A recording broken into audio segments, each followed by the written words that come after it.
origem etimológica de fotografia vem do grego e significa gravar com luz. Foto é luz e grafém é escrever e gravar. Você quer saber um pouco mais sobre essa forma de comunicação? Então fica aí que hoje a gente vai aprender sobre a história da fotografia. Eu sou Manu Mairink e esse é o Alguém Viu Meus Óculos.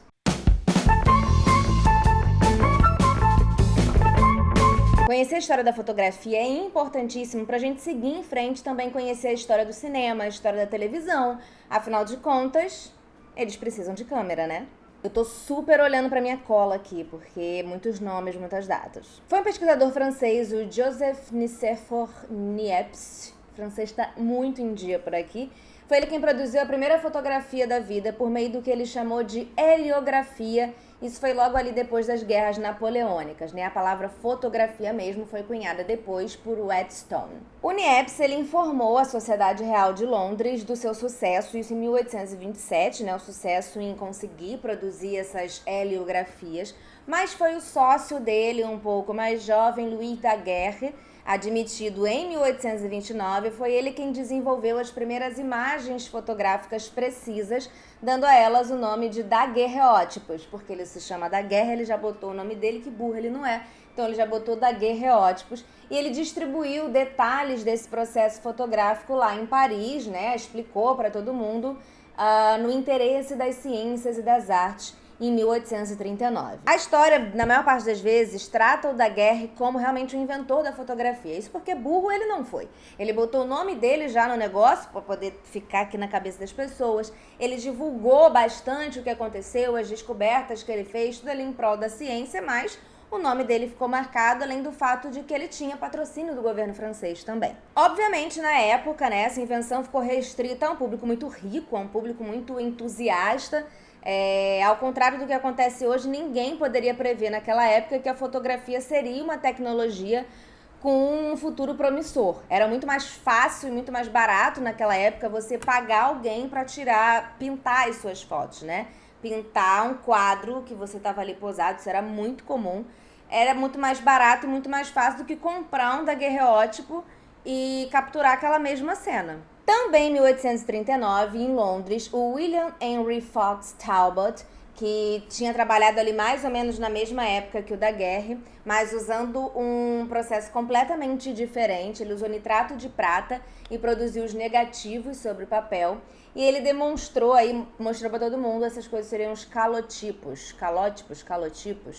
E ele chamou isso de desenhos fotogênicos para amantes da ciência e da natureza, quando apresentou tudo na Royal Society. As imagens eram um pouco mais delicadas do que aquelas que eram produzidas com os daguerreótipos, e disse que em 1840 o suíço Johann Baptist Eisenhig mostrou um método para colorir essas imagens. Mas foi só em 1861 que a primeira fotografia em 3 cores foi feita por um grande cientista famoso já em outros campos, que era o James Clerk Maxwell. E ela só podia ser vista, essa imagem colorida em 3 cores, através de um projetor. A verdade é que os daguerreótipos, eles acabaram virando, de certa forma, entre aqueles ricos e entusiastas e que gostavam das novidades, ele virou uma febre, virou um sucesso, virou um fenômeno. Em 1861, a Photographic News descreveu o retrato fotográfico como a melhor forma de artes plásticas dos milhões de formas que a engenhosidade do homem jamais inventou. Ela varreu muitas diferenças restritivas de hierarquia e riqueza. O tamanho e os custos das câmeras caíram muito quando um empreendedor norte-americano chamado George Eastman, ele criou um grande mercado. Ele ficou muito empolgado com tudo que foi mostrado na exposição de 1876 na Filadélfia e 12 anos depois, ele deu a sua contribuição para a lista das coisas mais famosas do século, que foi a câmera Kodak. A câmera usada por qualquer um, em qualquer lugar, e ele acreditava, com razão, que esse nome Kodak ia ser fácil de lembrar em qualquer língua. Então ele já tinha o quê? Vontade de expandir os negócios pro mundo inteiro. Qualquer um vai poder falar esse nome Kodak. E ele tinha um lema: aperte o botão, nós fazemos o resto. Então esse lema já traz assim embutido essa coisa de que a câmera ela seria autossuficiente, você conseguiria fazer muitas coisas a câmera faria pra você não precisaria ter muito conhecimento prévio, né? Mais de 90 mil Kodaks baratas foram vendidas em 5 anos. Então, olha o fenômeno, a gente tá, tipo, ainda no século XIX, né? Pra gente, hoje em dia, o mecanismo dela é, obviamente, super primitivo. Ela não tinha, assim, como você trocar o filme, por exemplo. Ela vinha, não era reutilizável, né? Ela vinha já com umas poses pré-determinadas e depois você tinha que devolver pro fabricante, que enfim, não era uma coisa muito, hoje em dia, se a gente parar pra pensar, é antiquado, mas naquela época, meus amores, foi do babado. Durante o século XIX, né, aí nesse final do século XIX que a gente tá falando, como eu disse, né, a fotografia começou a fazer parte do dia a dia, mas só os fotógrafos profissionais, aquelas pessoas que trabalhavam em estúdio, que realmente conseguiam comprar um aparelho, e daí realmente você queria tirar uma foto, você chamava esse fotógrafo, você ia até o estúdio, né? Era uma coisa muito profissional. A fotografia colorida só se tornou realidade mesmo, comercial e viável, já por volta de 1940.